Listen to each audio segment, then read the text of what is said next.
राम राम जी।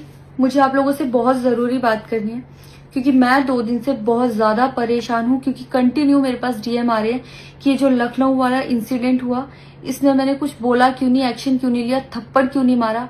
और कुछ लोग मुझे ही गलत समझ रहे हैं, कुछ मीम्स पे लिख रहे हैं कि ये तो हंस रही थी, मज़े ले रही थी। कि पब्लिक में कोई मुझे ऐसे टच करके जाएगा उसमें मुझे खुशी होगी, मुझे मज़े आएंगे।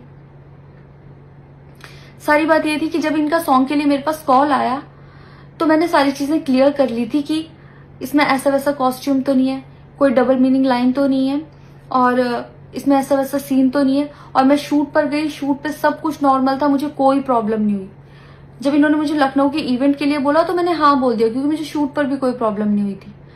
और जब मैं लखनऊ में गई, मैं स्टेज पर थी, मैं पब्लिक से बात कर रही थी, पवन सिंह जी ने मुझे बोला कि इधर कुछ लगा हुआ है।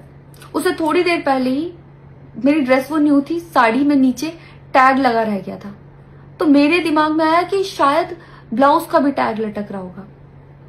मैं हंसकर उस चीज को दबा रही थी कि अगर मेरा टैग लगा भी है तो वो चीज जिस टाइम मैं पब्लिक से माइक में बात कर रही हूँ उस टाइम ना बोल के साइड में भी बोली जा सकती है, इसलिए मैं उस चीज को उस टाइम पे दबा रही थी। मैंने हंस के टाला, अवॉइड किया और फिर दोबारा बात करने लगी। वो बोले नहीं कुछ लगा है, नहीं कुछ लगा है। तो मैंने कहा नहीं लगा, वो बोले लगा हुआ है। तो मुझे लगा कि शायद ये तो मेरे को लग रहा था कि कुछ लगा है इसलिए ये बोल रहे हैं। और पर फिर भी मैंने हंस के वहां पे टाला, पब्लिक से अपनी बात कंप्लीट की।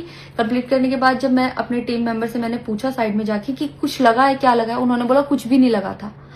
जब मैंने देखा मेरे सच में कुछ नहीं लगा था, तब मुझे बहुत ज्यादा बुरा लगा, गुस्सा आया और रोना भी आया। लेकिन मुझे ये नहीं समझ आया कि मैं अब क्या करूं यहाँ पर, क्योंकि जहां मैं गई थी लखनऊ में, पवन सिंह जी खुद भी वहीं के रहने वाले हैं, उसी जगह पर इवेंट था। जितना वो क्राउड था वो सारा उनका फैन बेस था। उनको भगवान बोल रहे थे और भक्त बोल बोल के उनके पैरों में गिर रहे थे। वो उनका फैन बेस था, क्राउड था। तो मुझे समझ नहीं आया कि मैं क्या करूं। अगर मैं कुछ भी बोलती तो क्या वो लोग मुझे सपोर्ट करते।